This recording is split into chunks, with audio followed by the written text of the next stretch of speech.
The big challenge when it comes to drop shipping, though, is finding a drop shipper. This is very clearly a business model that has more benefits for the marketer, and so, of course, not everyone is going to be eager to offer their services. How do you go about finding a drop shipper when they're in such short supply? Well, there are a number of options. But with any digital business, we tend to prefer keeping things simple and cheap. In this case, the best place for you to start is by looking at websites that act as directories for dropshippers, wholesalers, and manufacturers. One great site that will do all this is Alibaba, which you'll find here at alibaba.com. Another good one is Worldwide Brands, which you'll find here at worldwidebrands.com. The latter is probably preferable, as this specifically features dropshipping companies and has a large number of advantages for dropshipping businesses. For example, you can use this site to make sure that you're dealing with the real wholesaler. What does that mean? Well, it means that you can avoid making the mistake of signing up to sell products that someone else is dropshipping to you, thereby scraping profit from you. This is a common practice and one to be careful of when you're just starting out.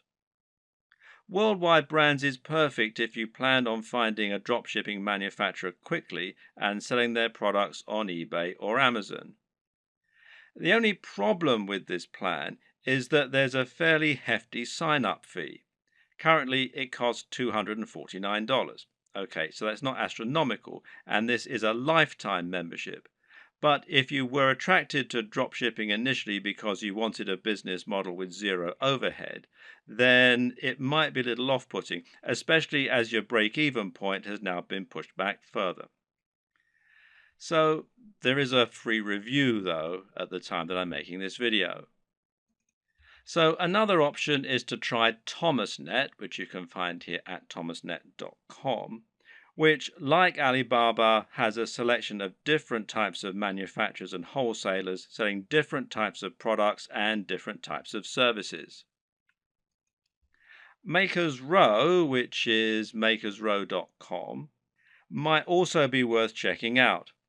Some other paid options include SaleWho and Doba, and a great free choice is Wholesale Central. Failing that, another good strategy is just to search Google. When you know the type of product you want to sell, just try searching for that product on Google with the word dropshippers and your location. So, if you're hoping to dropship clothing in the UK, then you can just search for Clothing Dropshippers UK, and you can see it brings up a whole load of different ones here. And one that I looked at earlier was this one, fashiondropshippers.com, which seems to do exactly what we want. Or perhaps you're looking for a white label supplement dropshipper in the US. In that case, we can search white label supplement dropshipping US. And amongst a lot of the ones here, which you can see, one that we find is Vox Nutrition, which you can find here, voxnutrition.com. And it lets us do exactly just that. And it's pretty simple and straightforward method, and there are more and more businesses like this springing up all the time to meet demand. Vox Nutrition will handle formulation, production, and fulfillment on your behalf, making things nice and simple. The third and final strategy for finding your online dropshippers is just to contact the companies you like directly. Find manufacturers for products you'd like to sell and drop them an email. Better yet, try messaging them via LinkedIn or a similar avenue and see if you can get them to respond that way. This way, your message will stand out from their crowded inbox. You could even visit stores in person and ask the owner if you could have the contact details for the company that sold them X product. And this works better for smaller, privately owned stores, of course.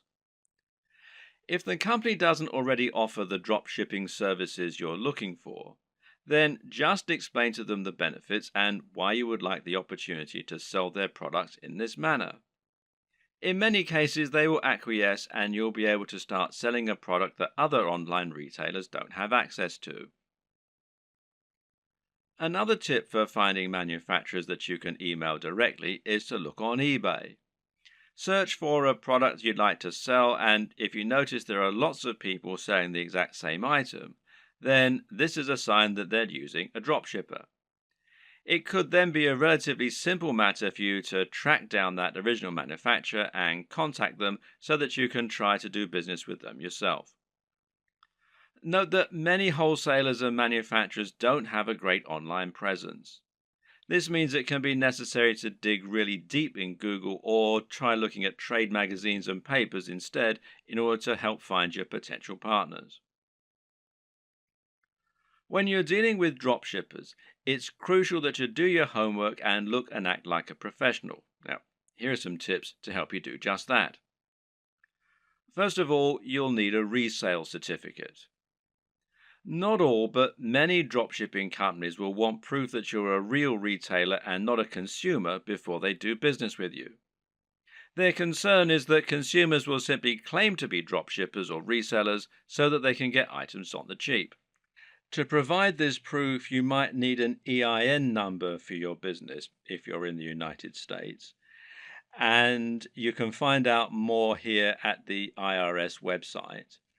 The URL is quite long and complicated, so if you just go to Google and type in apply for EIN online, you'll be redirected to this particular site.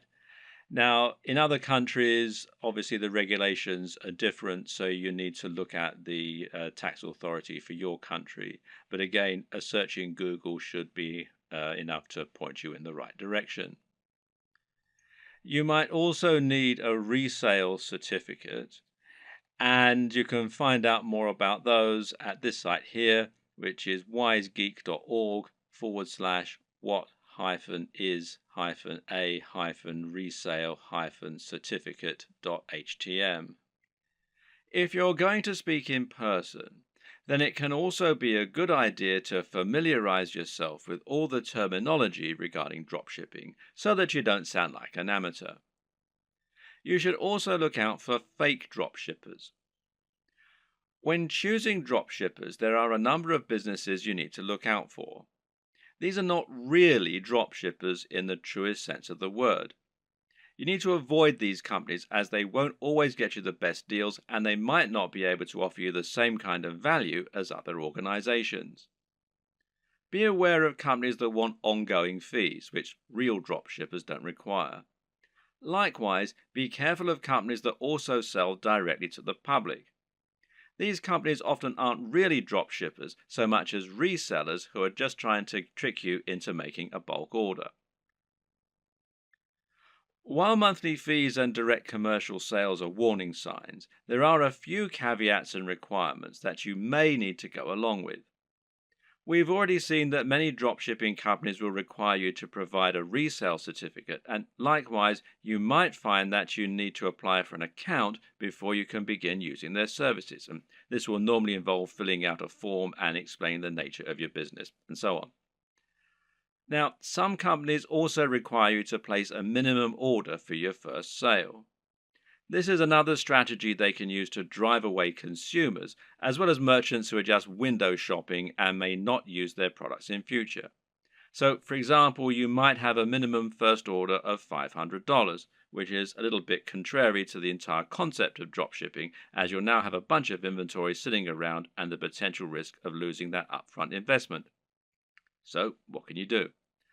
Well, the best advice is to ask if you can use this initial expense as credit. Pay the first $500 and then use that amount in order to offset future sales until they've paid the full amount off. Drop them an email or speak in person to discuss this option. A lot of people just starting out are going to be very eager to find a partner to work with and will feel privileged when they get a positive response to their inquiry. It's an exciting feeling and certainly a compliment being given the go-ahead to sell on behalf of a manufacturer. But at the same time, you also need to be a bit discriminating in your choice. Don't go for the first company that's willing to work with you. Make sure they're actually up to scratch. One thing to be careful of is quality control, and in this regard, you often get what you pay for. Be sure to ask the company what quality control measures they have in place in order to prevent problems like defective products and faults. Likewise, speak with them regarding their delivery times and packaging. Remember that it's your reputation that's going to be riding on the quality of their products and service, so you need to ensure that you're happy with it. Another tip in this regard is to always ask for a sample of the product. If you have demonstrated their ability to sell and they truly are a big business, they should see it as a very small investment to provide a sample of what they're selling. And if they won't, then order a product yourself as a customer. You really don't want to put your name to anything that you haven't personally checked out first.